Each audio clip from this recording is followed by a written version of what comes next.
எண்ணமெல்லாம் சிறகடிக்கும், எண்களெல்லாம் வழி கொடுக்கும், எந்நாளும் ராஜமுகம், எளியோரின் ஏறுமுகம். எந்த நிலை வந்தாலும் வந்த நிலை மாறாத நமது Rajanilai. Rajanilai TV, channel of astrology.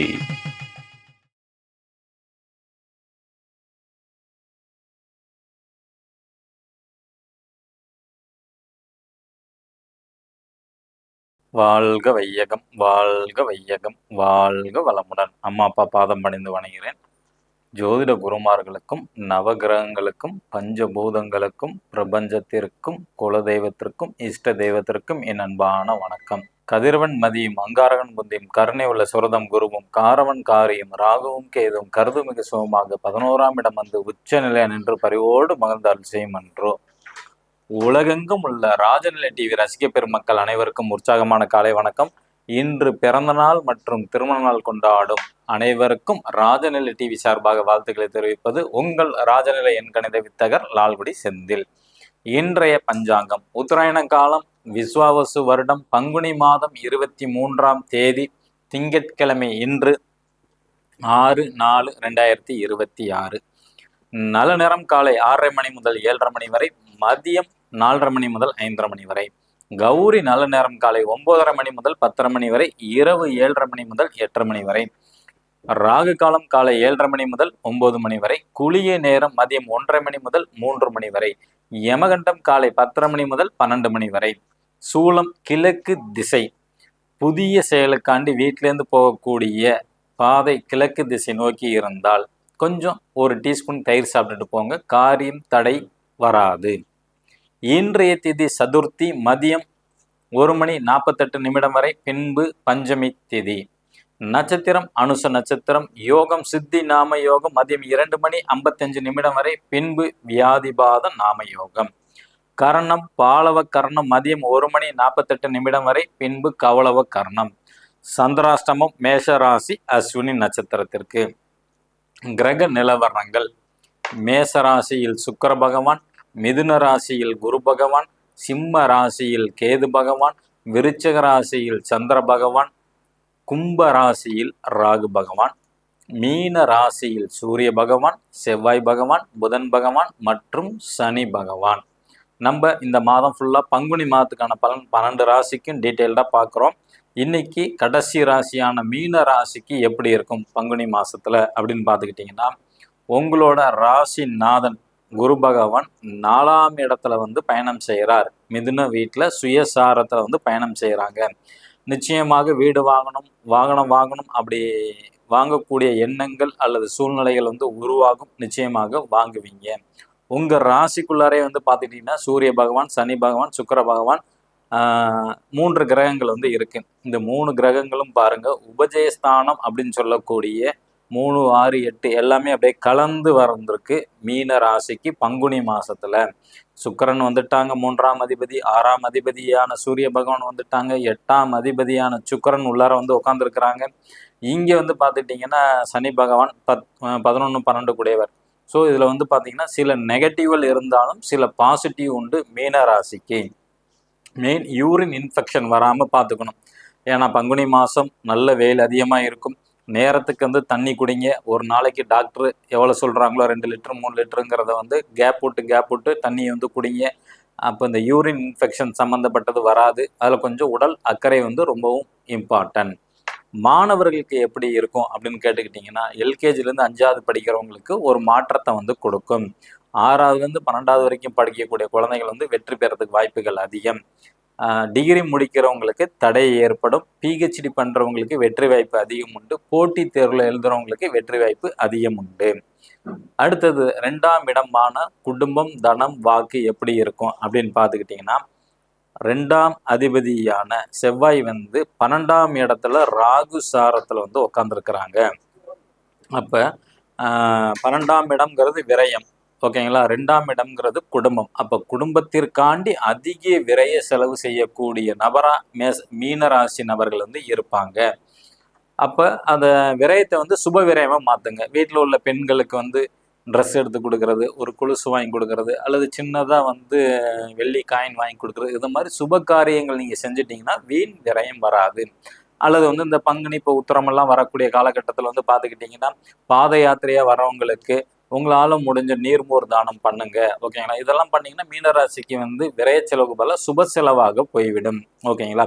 அதே மாதிரி இந்த இடத்த ராகு பகவான் பார்க்குறாங்க 2ஆம் இடத்த. அப்போ அதிகப்படியான பொய் சொல்லக்கூடிய சூழ்நிலைகள் உருவாகும். அதிலெல்லாம் கொஞ்சம் கவனமாக இருக்க வேண்டும். ஓகேங்களா? அடுத்தது வந்து 3ஆம் இடம். 3ஆம் இடம்ங்கிறது இளைய சகோதர சகோதரி பிளஸ் மாமனாரை குறிக்கக்கூடிய இடம். அதன் அதிபதியான சுக்கிரன் வந்து உங்க ராசியில வந்து உச்சம் அடைஞ்சிருக்காங்க சனி பகவான் சாரத்துல. ஓகேங்களா? அப்ப உங்களுக்கு வந்து ஒரு மாற்றத்தை வந்து கண்டிப்பாக கொடுக்கும். அதாவது இளைய சகோதர சகோதரிக்கு வந்து ஒரு மாற்றம் கண்டிப்பாக லைஃப்ல வந்து ஏற்படும். அந்த மாற்றத்துக்கு தடையும் உண்டு, தாமதமும் உண்டு. ஓகேங்களா? ஏன்னா உச்சம் அடைஞ்சிட்டாங்க சனி பகவானோட சாரத்துல. அப்ப நிச்சயமாக ஒரு தாமதத்தை வந்து கொடுத்துரும். அதே மாதிரி யார் சொன்னாலும் கேட்க மாட்டாங்க. மீன ராசியில பிறந்தவங்களோட தம்பி தங்கச்சியா இருக்கட்டும், மாமனார் வயசுல பெரியவங்க, அதனால அவங்களும் யார் பேச்சும் கேட்க மாட்டாங்க. வாக்கு வன்மை நல்லா இருக்கும் அவங்களுக்கு.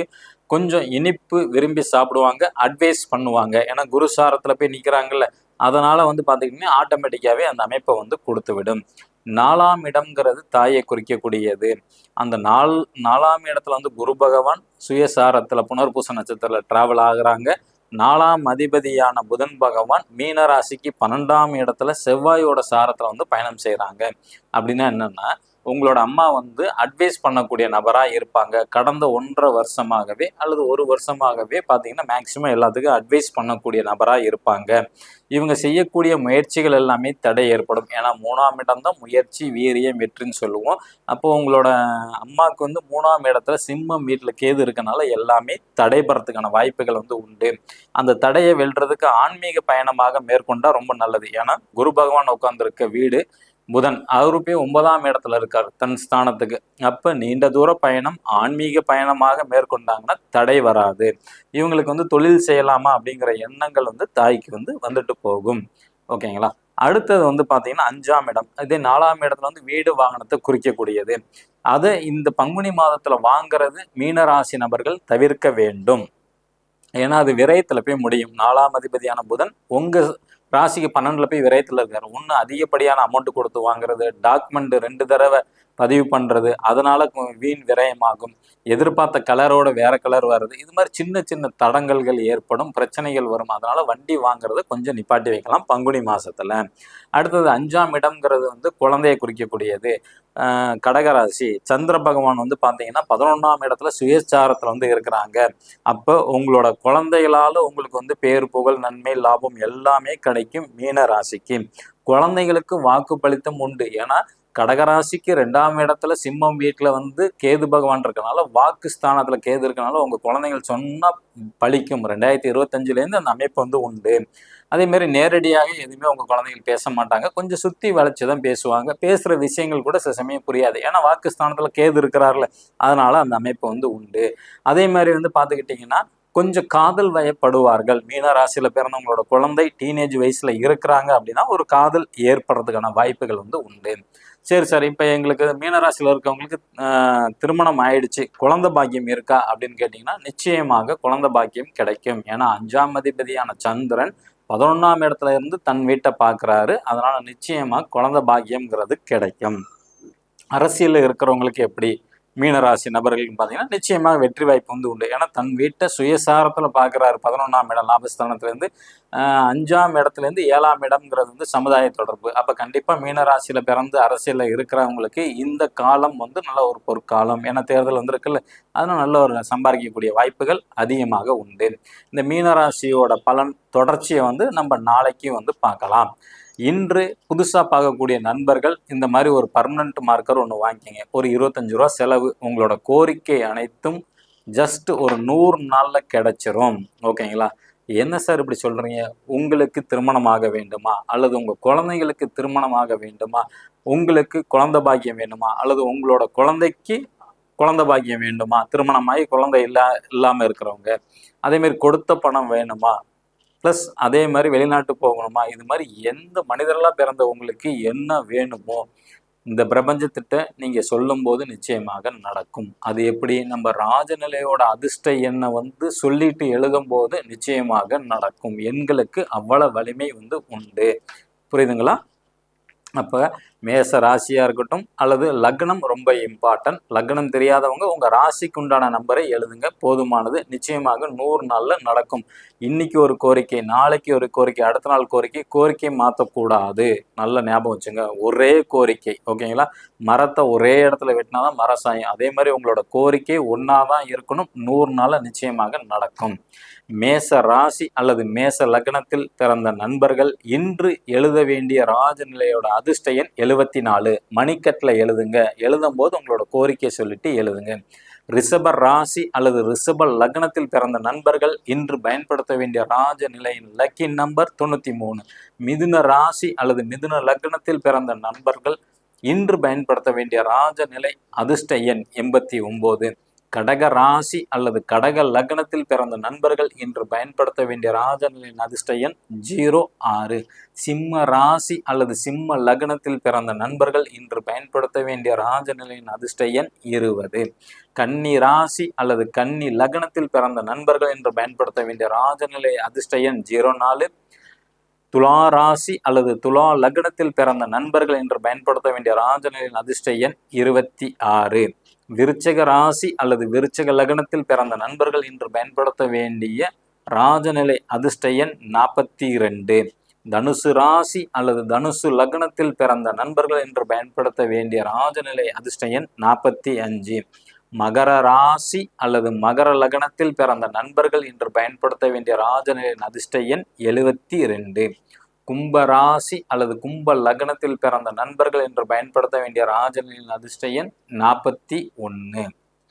மீன ராசி அல்லது மீன லக்னத்தில் பிறந்த நண்பர்கள் இன்று பயன்படுத்த வேண்டிய ராஜநிலையின் அதிர்ஷ்ட எண் 97. இவை அனைத்தும் காமனான பலன் தான். உங்கள் ராசிக்கு உங்கள் ஜாதகப்படி, ஓகேங்களா, நீங்கள் பயன்படுத்தக்கூடிய செல்ஃபோன் நம்பர் சரியாக இருக்கான்னு தெரிஞ்சுக்கணும். கீழே உள்ள வாட்ஸ்அப் நம்பருக்கு தொடர்பு கொள்ளுங்க. இந்த நாள் இனிய நாள் அமைய அடியேனும் பிரபஞ்சத்திடம் பிரார்த்தனை செய்து கொண்டு உங்களிடமிருந்து விடை பெற்றுக் கொள்வது உங்கள் ராஜநிலை எண்கணித வித்தகர் லால்குடி செந்தில். நன்றி, வணக்கம். வாழ்க வளமுடன்.